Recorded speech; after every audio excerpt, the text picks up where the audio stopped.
Numbers 14. After the Israelites heard the report from the 12 men who had explored Canaan, the people cried all night and complained to Moses and Aaron. We wish we had died in Egypt or somewhere out here in the desert. Is the Lord leading us into Canaan just to have us killed and our women and children captured? We'd be better off in Egypt. Then they said to one another, Let's choose our own leader and go back. Moses and Aaron bowed down to pray in front of the crowd. Joshua and Caleb tore their clothes in sorrow and said, We saw the land ourselves, and it's very good. If we obey the Lord, he will surely give us that land rich with milk and honey. So don't rebel. We have no reason to be afraid of the people who live there. The Lord is on our side, and they won't stand a chance against us. The crowd threatened to stone Moses and Aaron to death, but just then the Lord appeared in a cloud at the sacred tent. The Lord said to Moses, I have done great things for these people, and they still reject me by refusing to believe in my power. So they will no longer be my people. I will destroy them, but I will make you the ancestor of a nation even stronger than theirs. Moses replied, With your mighty power, you rescued your people from Egypt, so please don't destroy us here in the desert.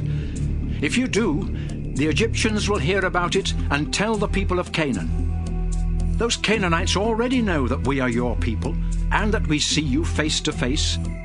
And they have heard how you lead us with a thick cloud during the day and flaming fire at night. But if you kill us, they will claim it was because you weren't powerful enough to lead us into Canaan as you promised.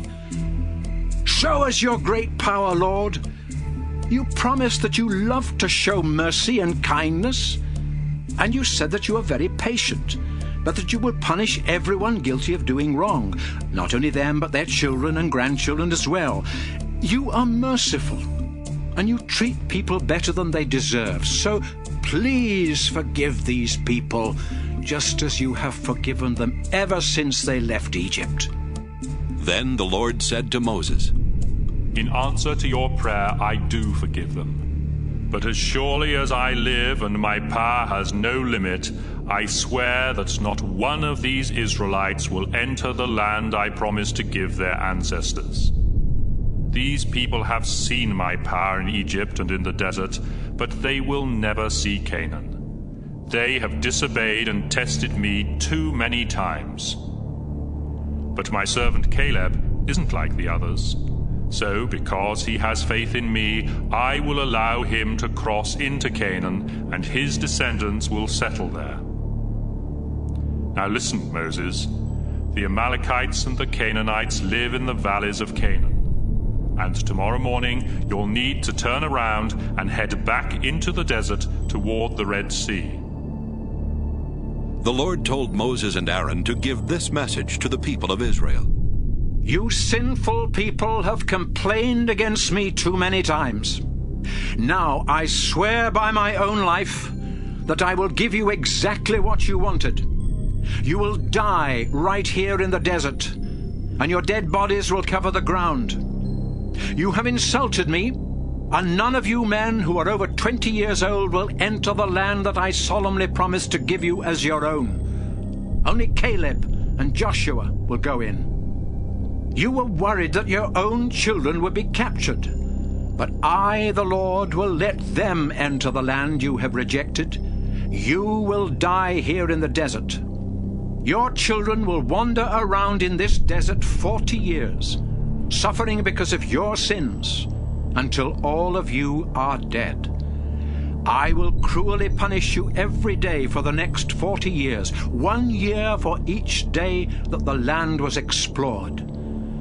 You sinful people who ganged up against me will die here in the desert.